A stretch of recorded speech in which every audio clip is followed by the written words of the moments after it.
Good morning and welcome to Mahala Monday. My name is Dougal, and as always, the wondrous, the amazing, the always effervescent Rhoda is here as well. Hello. Good morning, welcome everybody. Morning, Dougal. On this Lekker. beautiful cold morning, I must say. Yeah, and you know what? It is our first show in September, That's isn't right. it? It's Yes, amazing that's how time has gotten here. It's a spring show It's a of spring renewal. That's true. Things have changed. I'm going to be nice.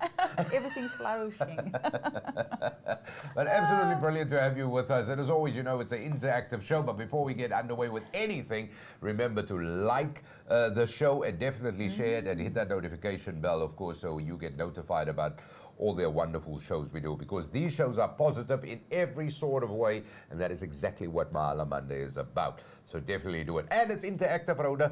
Questions or comments? Questions, comments. If there's anything else on your mind, you know what, send through those questions. You know, we've got the experts here as well. They could answer you these questions, and, you know, send us some comments and questions. Yeah, and you'll be... Do you know what? I'm excited about today. I'm extremely excited. Yeah, I'm excited about today. Now, a lot of us, I mean, a lot of you would have seen it. We said, no, we like food. And I think, and I actually want to mention this. I was always under the impression, and still am, you get two type of people in the world. People who eat to live and people who live to eat. And it is that sort of thing. And I know over the last couple of years, it's been really trendy to you know, be a foodie and be sort of, and then just explore new tastes and smells. I mean, that is really a true sense of being alive, isn't it? But always, when we talk about this, I mean, food is something that is dear to everybody. That is on the one argument, but it's also essential. And of course, it is amazing career. And today we're really talking to a friend, to be quite honest, because it's somebody I know exceptionally well, somebody you know exceptionally well, but it is somebody who's made some serious waves when it comes to the food industry. And young, dynamic, amazingly influential, and an inspiration beyond belief. And we're going to discover all of that story today. Fabulous personality. Yeah, this is really brilliant, and this is what Mahala Monday is about. So it's one of those hero stories today that you're going to have. And of course, as you always hear from any hero, it's never them. It's always because of everybody that's involved. So you're going to watch out for that. Trust me, it's coming. So ladies and gentlemen, everybody watching Mahala Monday, if you've got a question or comment, we definitely would welcome that today with our program. Now, very important, we're going to be talking to executive sous chef Mishka Solomons very shortly, and we're going to talk about being a chef and also an amazing initiative that is called Chefs Who Care. So, without further ado, Chef Mishka, good morning, hello, and welcome to Mahala Monday. How's it going? Good morning, guys. Good, thanks, and you? Lekker, man, lekker. It's good to see you. It's good to see you guys too. Are you cold? It's cold, but I'm feeling energetic and excited and happy for today. Lekker, lekker. That's what we want to hear. Quickly, what is, because I mean, people were probably watching this now and going, ooh, a chef, you know what I mean? I mean, my breakfast was a slice of toast and I had a cup of coffee, that sort of thing. But did you have anything special this morning? Because you're like, you know. We love off coffee, caffeine. That's our breakfast. There we go. Our first meal starts at 2 o'clock in the afternoon. There we go. An exciting time, an exciting time. But Mishka, before we get underway with anything, please tell people exactly what it is you do, who you are, and where do you apply your trade. Okay, so I'm Mishka Solomons. I'm the executive sous chef at GrandWest Casino and Entertainment World. I'm 30 years old. I started in the industry at 13. Wow. Working for a catering company. So I worked throughout my schooling career at the catering company, and 3 days after I wrote my last matric exam, I decided that I'm actually serious about this. I'm going to go and work in the industry. If I then still have the liking and the passion for it, I will go and study. 3 days later, after I write my final exam, I start my first job at the Mandela Rhodes Hotel, and the rest is history.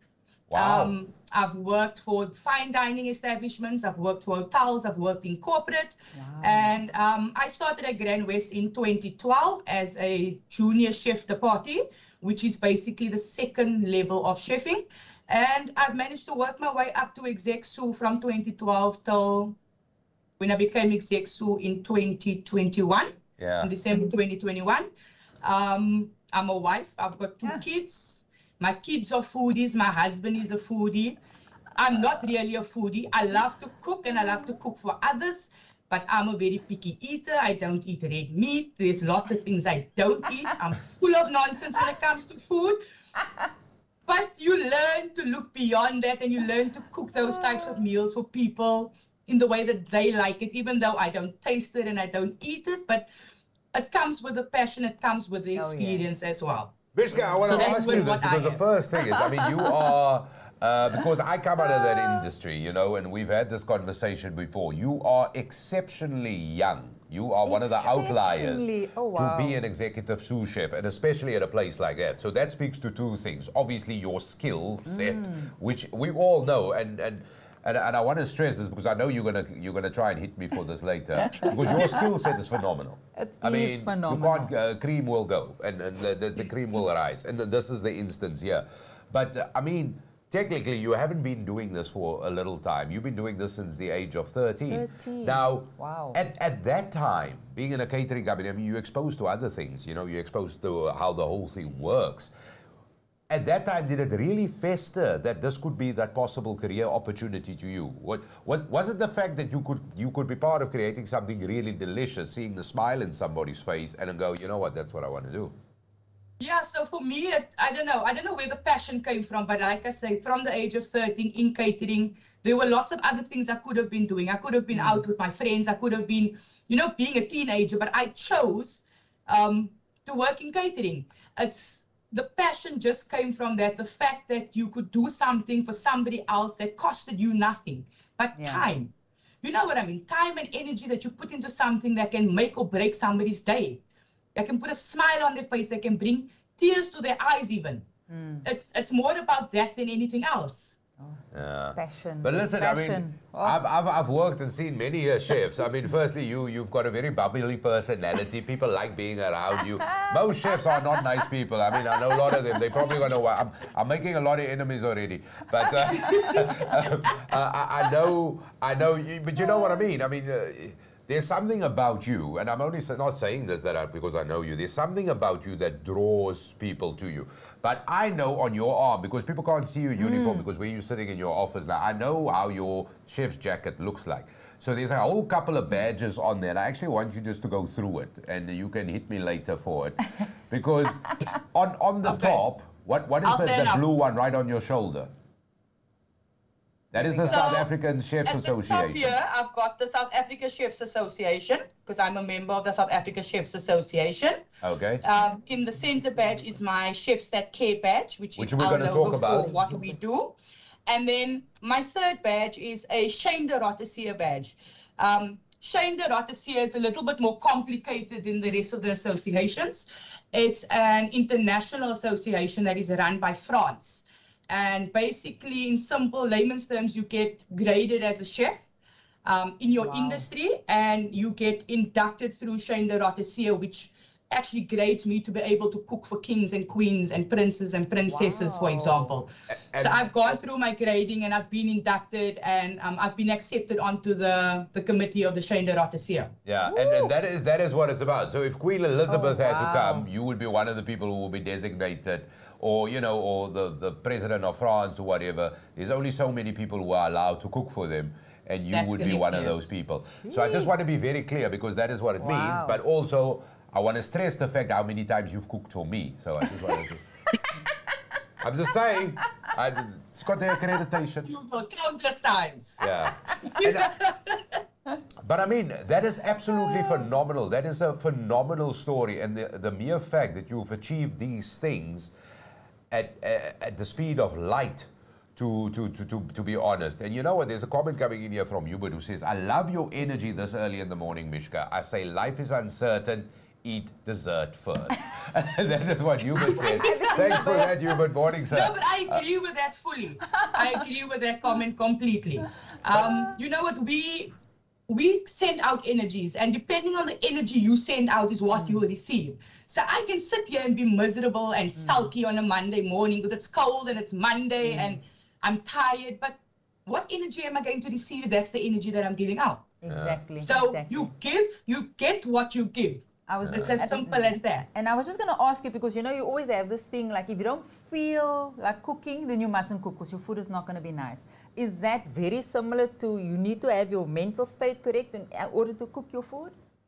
That is correct. So with cooking, it's for me, me personally, it's about passion. It's mind over matter. My mindset can be what, my emotional or mental state can be what.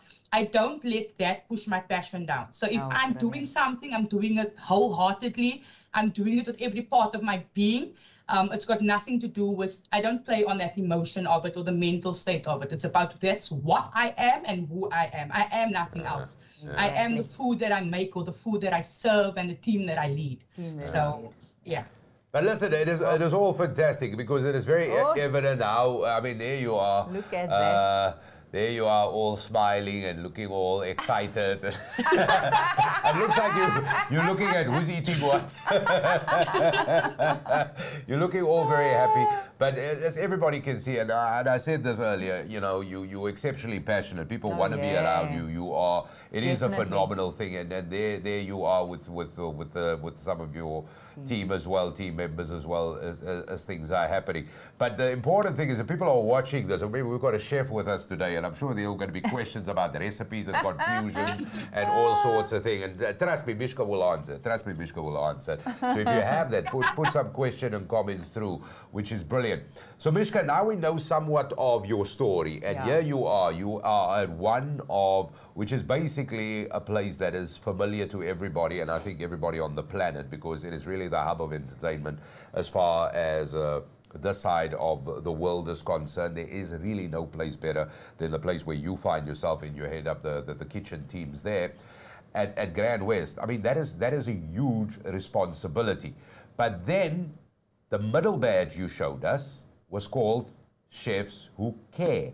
Tell us the story. What is that all about? How did this all go? We can see the banner behind you that says Chefs That Care. Give us the history on this. Now, Chefs That Care, it was a personal project, and that's how it started.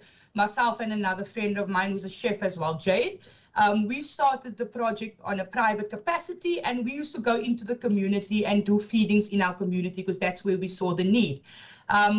For example, when it was Women's Month, we would do things like sanitary drives. We would buy, you know, women's toiletries and things and take it into the community. And it started off on a small scale because that was all that we could afford to do. But because of the passion we have for it and the passion we have for our community, we felt that every little counted. So whatever we were able to do, we did. And it started over there. And then in 2017, we approached GrandWest with starting Chefs That Care. So there was never a brand to it prior. But in 2017, we decided that we now need to make this official because we want to make a bigger impact on our community. And Chefs That Care started. Once a month, we used to do feedings, sometimes twice a month, starting from anything from 100 people to 1,800 people. Wow. We spent, so I'll explain to you. So we spent a lot of time in the community with our kids in schools. I've got a big team back here who is my production line. They would start days prior to events, and like we would normally run a corporate event. That is exactly how Chefs That Care was run. And my team behind me, they would prep for days prior to the events, and I would tell them on that and that and that day we'll be catering for so many people. And a lot of them would come in on their off time, in their personal time, come and cook, load up the bakkie with me, and actually go into the communities with me to do the feedings. We go into underprivileged communities, into schools. We spent a lot of time in Philippi, in Langa, in Nyanga. We've recently done a feeding in Wallasdien, in Kraaifontein. So our main focus is our kids, because a hungry child can't learn. Exactly. We know that. It's something that is known to all of us. So we focus on our kids, and we start at the intermediate phase, which is our creche phase. And we spend a lot of time with the creches. We spend a lot of time with the primary schools, even high schools. We spend a lot of time with, example, AZ Berman. They've got a Saturday maths program. Those are kids that come in their own personal capacity on a Saturday in uniform to come and learn. And we go and we do sandwiches and lunch for them on those days. Oh, wow. So yeah, that's what we do. That's what we're about. Listen, I almost wanted to stop you there because I just need to go back. And I need to go back, and it is important for this. Because what you just described in that bit there is what all of us hope we can become. And I can speak for myself, and I know Rhoda shares that sentiment. You and Jay did this on a personal capacity, working the hours that you work. I was going to say, especially your hours. I want to, really want to box. You did this in your personal capacity, started off with sanitary products, as you said. You made sandwiches or made a pot of food or soup or whatever it is. You and Jay did this in your personal capacity with the hours you work, being a mom to two, being married, same and all of that. You did this all in your private time. When it became where you approached the place of your employment, is because you were running out, not running out, but you realized how big the need was. That is correct, yes. And we couldn't fulfill that gap of the need in our communities, being just the two of us on our own. Yeah. So now, there the two of you are, and to the left, we've got Chef Wynand Schoeman as well, which is also, of course, a very, very big name within the South African chefing fraternity. And there's a whole bunch of people there behind it. There it looks like curry buns that we've got there. It's so lovely, making me hungry. That we got there, and because by doing it this way, there was more people involved. There's now a brand behind it, because we all know GrandWest has got a serious drive to improve the areas around it. We all know that. I mean, what GrandWest does under its leadership is beyond belief, and I mean, you can only tip your hat. So there it is now part of you, and you said it's part of now SED. That's and now you could sort of formalize it. So now for people who work in your team, people who work in your current team, I mean, is this seen as, I mean, in no way, because I think they take their cues from you, in no way this is seen to them as like, oh, it's extra. It's like they all driven and passionate exactly like you are. And volunteers. That's correct, yes. They also see the need in their communities. And they will come forward and say, Chef, I've seen a need in this area and that area. Is there anything that we can do? How can we assist? Where can we assist? And that is where we approach SED and we say, you know, this is where we see the need. Can this be done? Is there funding for these kinds of projects for us to do feedings in these communities or that community? And my team is, you think I am passionate. My team is 100 times more passionate than I am. Oh, wow. Especially my junior team behind me. They come from hard times and they've lived that life. So they don't want their kids to live that life. Wow. And because they are pushing for better for their kids, for their families, their drive is so much harder and so much more than mine is. And then how many, you're talking about team, what's the numbers? What does it look like? What's your numbers? So we're looking at a team of about 90 people behind me that day in and day out push in my operation. And you know, every little bit that they can do in the communities, they push for it. We all work extremely long hours. We work hard. You know, it's a tough industry to be in, especially if we look back and saying that it's still a male-dominated industry. My team is built up of 90% women. And my guys push because they know in this industry, it's not easy to be recognized as a woman, as something that is superior in our industry. So they push even harder. I was going to say. Sure. No, hats off to you ladies, definitely. No. I mean, first thing is, 90 is not small numbers here. When people ask me, how big is your team? Well, there's me. And... Well, 90, that's not small numbers. And I'm listening to all of this, and I know one of my son's friends went into being a chef as well. And I know he started complaining from the word go, like the hours, you know. And I'm trying to see how you're slotting all of this in. And obviously, this is where your team is important, because I know for a fact, I've seen you at a lot of functions, and you are pushing it from sometimes in the morning, early you're there, and sometimes late at night, I still see you at functions. I know, Rhoda. No, that is true. You know, without my team, I'm nothing. My team is what pushes me every day to be better, to work harder. You know, we were a lot bigger, we're a lot smaller now. But if my team doesn't push you, they don't produce. I shouldn't be standing here. I wouldn't be here because I'm nothing without my team. You know, I'm there to lead them, but they are the guys on the ground doing the manual labor, doing the chopping, the cleaning, the cutting, the cooking. And without them, I wouldn't be here. So, you know, my passion, they drive me more than anything else. They are one of the reasons that my passion is as great as what it is. No, it's the honest truth. You know what I told people in the beginning, it's one of those hero stories. I mentioned that, and it really is. And of course, as you rightly say, and Hubert had a wonderful comment on screen just a short moment ago. And I'm sure everybody had a wonderful, it just made so much sense, and we will probably, and we'll get it up there again as well. Wonderful comment there from a quote from Muhammad Ali that Hubert has quoted in the sending, and thank you very much for that, Hubert. Thank you very much. So now that the SED department with GrandWest Casino and Entertainment World is involved, of course the outreach, the footprint is a lot bigger. I use this quite liberally. There's corporate muscle behind it. It is kind of formalized. So you see a big difference now, but you also see a big need. So what are the plans going forward? How can we do better? Because I think every other corporate and every other or other companies within that industry should be looking at chefs that care and go, we got to be doing that. We should be doing We've got to be doing that. No, definitely. So when COVID hit us, it hit us extremely hard. And Chefs That Care took a bit of a knock, right? Because we used to go out into our communities. And I wasn't willing to put my team at risk and taking them into the communities.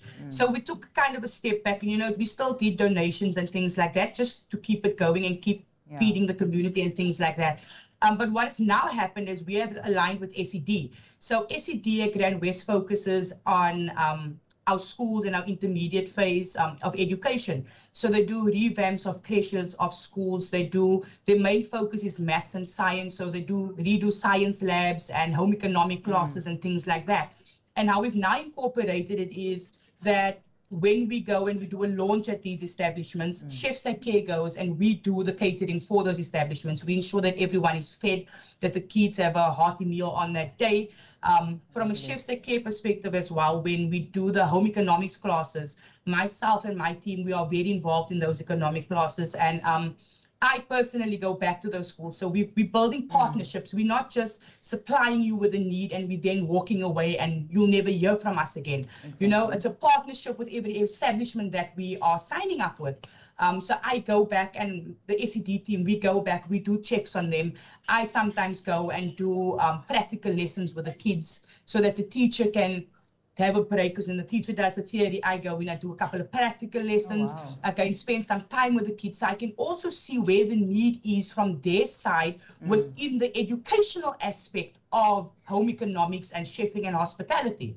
But now, Mishka, doing that, I mean, what you're doing there is all extra, and this is why Chefs That Care is so phenomenal. I mean, it is absolutely an initiative that is beyond belief.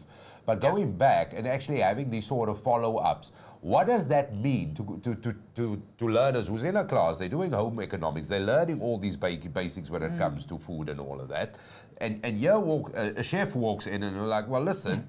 Boy, you know, I mean, it's you as a chef. It's not just the chef. Let's be honest, it's you. It's you. Also definitely that kind of chef. So it's you walking in. That makes food for kings and queens. Yeah. And Dougal Peterson. And Dougal Peterson, don't forget. You know, as that kind of chef walking in. I mean, what does that mean? I mean, the questions that they are asking you, they're not going to ask those questions to a teacher. They're asking you. What do they ask you? So that's the exact thing, because they're very structured. Your teacher's your teacher. They follow a curriculum. They are instructed to do things a certain way. And then I come in and, you know, there are so many kids that are so passionate about being in this industry, and not even just chefing specifically. It can be front of house, being managing and supervising and things like that. And they just don't have all the information. And yes, you can Google as much as you want to. Google will not prepare you for this industry. This industry is a beast. You need to have hair on your teeth to survive in this industry. And it's not just as a chef. I'm talking about the hospitality industry and tourism industry as a whole. So when I go in and I do motivational talks with these kids, you know, and I explain to them the reality of it. So yes, you want to become a chef. Are you willing to for the first 6 to 10 years not have a life. You'll never see your friends. You'll never see your family. You work on every public holiday. You work nothing less than 12 to 16 hours a day. Are you willing to give up everything for the passion that you have? Because that's how I got to where I am. I gave up my life as a whole, and I put my life on hold because I knew what I wanted for myself and where I wanted to go. So I give them the nasty side of the industry, and I explain that to them. And once they realize the severity of the industry, they then come back and say, you know what? We actually want to do it. You know, we still want to be chefs. We still want to be in the industry. And those are the guys that are going to make it at the end of the day. Yeah. No, you know, listening to you, I mean, that is... I mean, I could listen to you the whole day. Definitely. It is like it. And there's so many things I want to talk to you about. But also, I know people, because I want to get some tips from you. I want to get some cooking tips from you, because not everybody can cook. You know, you know, they burn water. You know, it's sort of, don't laugh. They do that. But I mean, Chefs That Care is absolutely a phenomenal initiative. And like I said, it's amazing how everybody in the GrandWest organization, I'm talking top bottom now. Yeah. The thinking is aligned, the passion is aligned, you know, and like you said, with COVID, things were a little bit challenging. Oh, and look who's there, Miss South Africa, the new Miss South Africa, right? When was this? So that is in Derby. This happened a week ago. So we did, SED Centre did a relaunch of a creche in Wallasteen in Kraaifontein. They put up some prefab classes for the creche, as well as new ablution facilities for the creche, because that is what the need was. And we went in and we launched the new school, basically. And Ndavi, Miss South Africa, came in, spent some time with the kiddies, did the launch with us. We made lunch for the kids and everybody that attended the function. And we gave them some goodie bags with juice and a toy and some chippies. Just, you know, something to brighten up their day as well. Yeah. Exactly. And in the picture, of course, the gentleman there, that's Merva Naidu as well, which is the general manager of GrandWest. So, I mean, there's like really a who's who. David Query. So, let me tell you something about Merva Naidu. You won't find somebody who's more passionate about him. My GM is the biggest driver of our Chefs That Care. So yes, we run with it, but he is the biggest driver of that. And he backs us completely. He will never turn around and say no to me when I'm requesting something for Chefs That Care, because that is his greatest passion, is to see every child fed, to see every child with a full belly. So that is who and what he is as well. Yeah. And you know what? True. I'm so glad you say that, because we've said it, you know what I mean? This is top to bottom. It is aligned. Everybody is passionate about it, but it comes by leading by example. And as you rightfully pay the respects to the leader of the organization, which it is, but then it comes down to you, because everybody, an army of 90 people are following you, because you following the example, and everybody, it's automatic. It is contagious that everybody buys into the passion. Because one of the things that people would ask, and I mean, you do so much with Chefs That Care, and I'm just watching the slide behind me, the World Food Day Showdown, because as that's now the bit where the ingredients are just very basic ingredients, but you try and do something special with it? Yeah, so normally for Mandela Day, we partner with Rise Against Hunger, and we do the packs of the dried goods that then gets donated, which is soup mix, soya mince. It's got some vitamins in the bag, and it's got some lentils in the bag as well, and some rice. So what we did with Rise Against Hunger, because we didn't have our normal pre-packing meals that we would do for Mandela Month, Rise Against Hunger then created a Chef Showdown challenge, of which some international units all participated, and we participated against each other. So yes, so we took the meal packs, and it was to show different kinds of meals that can be made out of those meal packs. GrandWest being GrandWest, we took it to another level, and we felt that we will show people that you can actually make a gourmet meal out of that meal pack. So we made a savory rice with a chicken roulade. We also made some soya fat cook on the side, you know, those kinds of things. And we showed that these are things that you can make. So, you know, you look at this packet and you might think that there's no value within that packet. Exactly. But by something that can be made, for instance, in a gourmet restaurant, just proves to you the worth of what is in that packet. And, you know, us that are more fortunate don't see that. The less fortunate sees it as the greatest meal ever because they don't have anything else. But us that are a little bit better off, and you know what, we don't see it that way. So we thought we'll give ourselves a challenge and see what we can come up with. We did a video, we made our gourmet meal. The competition carried on, so we needed to raise funds, we needed to get votes. And GrandWest Chefs That Care won the challenge. We won in all 3 categories. Wow. We raised the most money, we had the most votes, and we were the most liked and loved team of all the teams that participated within the competition. Brilliant. Wow. Absolutely fantastic. Wow. Wow. What would you have made? I think Did you say rice? when I looked at the ingredients, Rice, soup mix, and soya mince. What did you exactly have what made? I heard, their soup mix, it would have been soup with rice in it, believe me. I would have made a ricey, soup mixy, soy soup. Exactly. That's quite gourmet. You know what I mean? Listen, I want to get a tip from you to make food because I know people are dying for a tip. I'm actually going to try and come up with something. But also, Hubert has said quite a bit here as well, and I actually would really want to do this. Hubert says, I believe that food really brings people together on many different levels, plus a balanced diet is a cookie in each hand. I love that. I love That's a good one, Hubert. Good one. Oh, there's more. That's what you thought it wasn't the cookie. That's starters, people. I'm listening to you, Mishka, and all I can think about is how good a Gatsby you can make. Asking for a friend, Dougal. I'm available to judge your skills. Okay. I was, yeah. So And it's relating true. to It's that true. comment, We're doing that. We're gonna do that. We should do that. We should have Mishka and have a cook-off.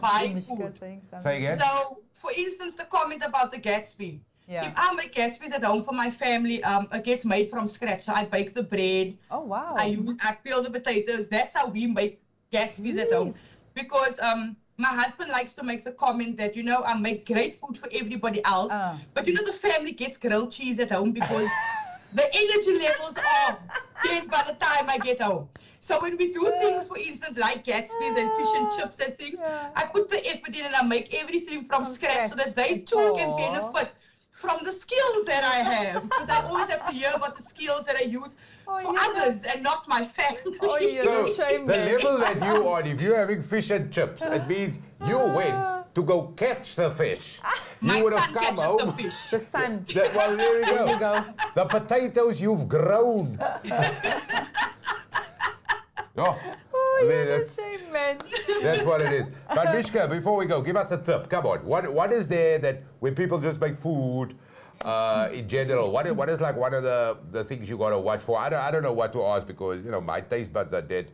Okay, so what people don't know is, and lots of people make this mistake, they always add salt in first. Salt is normally the last ingredient you add into your pot. Oh, wow. And that is just before you serve your pot. You add Like salt for taste and anything then now. or anything. Oh, wow. I didn't know Curries, that. stews. The only thing you put salt on first is if you're searing steak, for example. But when you're making pots of food and stews, salt is the last ingredient you ever add. Because any other ingredient that you might add in, if you're making something with tomato, the acidity might throw off the salt balance. So you're throwing salt and salt and salt, and eventually when the tomato cooks through and all the flavors cook through, you end up with a pickled 3D at the end. Wow. Because then it's too salty. Wow. Correct. So when so when somebody makes food, because I've eaten your salty food. So when people do the salty food, it's because they've been adding salt, bitchy. Yes. Because you don't taste the full flavor of the food until it's completely cooked. Because all the flavors need to combine and emulsify. Oh, wow. Thank you for that tip. Definitely. Okay, what's next? I love it. Okay, so when it comes to curry, I love making curries. That's one of my specialities is curries. And when I say curry, I mean a full-on Indian Durban, blood red, Listen, here's the expert curry. here. Ah, lekker. Your mouth is watering. Yes, it's mine is watering. too. So my secret ingredient in my curries is using a masala called Kashmiri chili. Oh, lekker. It's not a very commonly found masala. You could get it, well, I get it from Durban. but it's a Kashmiri chili, and it's not a Kashmiri masala mix. It's the specific chili that is made that I add to my curry that makes it that curry. It gives it the correct color. It gives it the perfect balance with your masalas. You can never go wrong. Now, let me ask you this quickly with the curry as well, because I know everybody's got their sort of, and I want to speak just about curry. I just want to talk about this because I know everybody follows like their sort of their home recipe or what mom and grandma, and I know everybody. Is there a method where people would first sort of brown onions, certain curries, and I suppose it's the whole origin of curry, where onions are added and onions are not added, and cooking out spices and whole spices. Is it more advisable to sort of cook out the spices first before everything else comes, or can you just powder and the more? No, don't just powder because you're going to be tasting powder at the end. So what you generally do is you braise your onions, and that is cooking any types of food. You braise your onions first. With curry specifically, before your onions are browned, as soon as they go translucent, which is that kind of milky white, clear color, in layman's term, clear, you add in your masalas, and you would then braise your masala. So dry braising, where you start sneezing, you start coughing and choking on that masala. Once you start choking, you know you're at the point where you can now add your liquids. Okay. Because that masala flavor has been burnt and it's been charred. So now you add your liquids and then you let your curry cook. And you got to do that because then the flavor, the oils and everything that comes out of that cooks out. Correct. So now if you don't do that and you braise onions, you put in meat, potatoes and everything else, and now at the end you put curries and masalas and jeera and cumin and whatever you put in. Then it's you not go the to same stew. thing. All right. No, because I think a lot of people do it the other way around. Now, I'm just asking because you said you put salt in first and people might think they put the spice and flavor in first. See what I do? So how I ask a question. How I iron.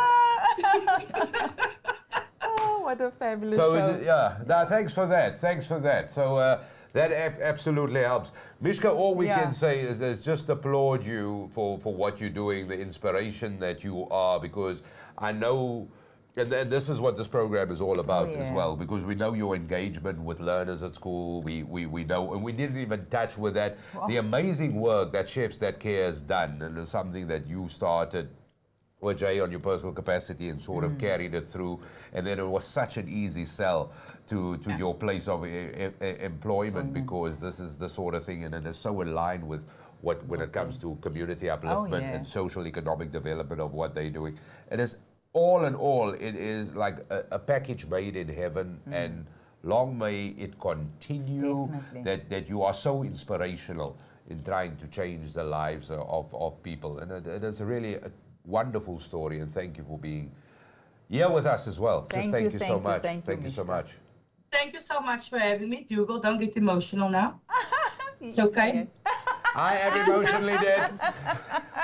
And I'm just so glad you shared the whole salt story. Oh, before we go, but like pepper is more flavor, not seasoning, right?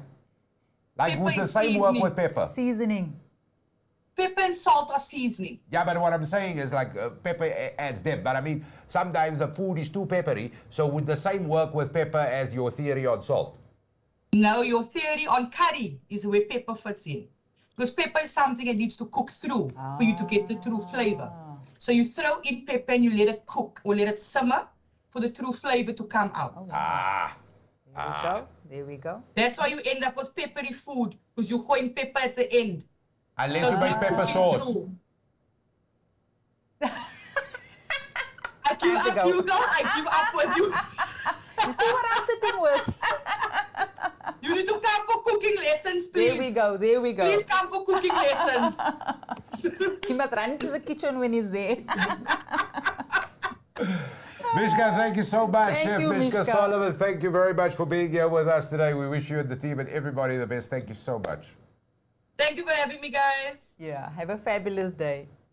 Bye. Chef Mishka Solomons, everybody. I mean, a phenomenal individual, it must be said. I mean, and a personality comes through. And you know what? And that passion. That passion, that fire. Oh, wow. I said to you off air, I mean, and I said it earlier as well, most chefs I know, and I know we're just having fun, but, you know, I've worked in so many kitchens, and I know that chefs are are hard. It is, and she's not joking when she said it's long hours and it's real passion. And it's really, I mean, you're playing to the senses, it's creative people, it is an amazing personality that does it. Mishka is that outlier. She is a true fire dynamo. She is. I can't stress this enough. 30. The amazing thing she has achieved speaks to her professionalism and commitment, which is fantastic. She works in an environment where excellence is so much encouraged, which is absolutely brilliant. And it is somebody, and you know what, when you do that, when you nurture talent, when you motivate people the right way, people start seeing opportunities, they start seeing gaps. She's doing what I've always been saying, like, don't wait for government. If you want to make the change, go ahead and do it. She does that. The support will come, because that's how the theory works. The support will come. She does it. She goes, listen, people, we all work together. Let's all get involved. Her work goes, let's incorporate it here. We can make a bigger difference. This is what we do. We align it with some of our other things. Now they're making change. And that is now the example to the world. Exactly. And this is what it comes down to. And so, we at the end of the day, I must say, I mean, you've tasted Mishka food, I've tasted it, and it is really, it's really tasty and lovely. You know, you get chefs and you get people that cook, and you can always taste there's no passion, there's no love, because they're just cooking because of the numbers.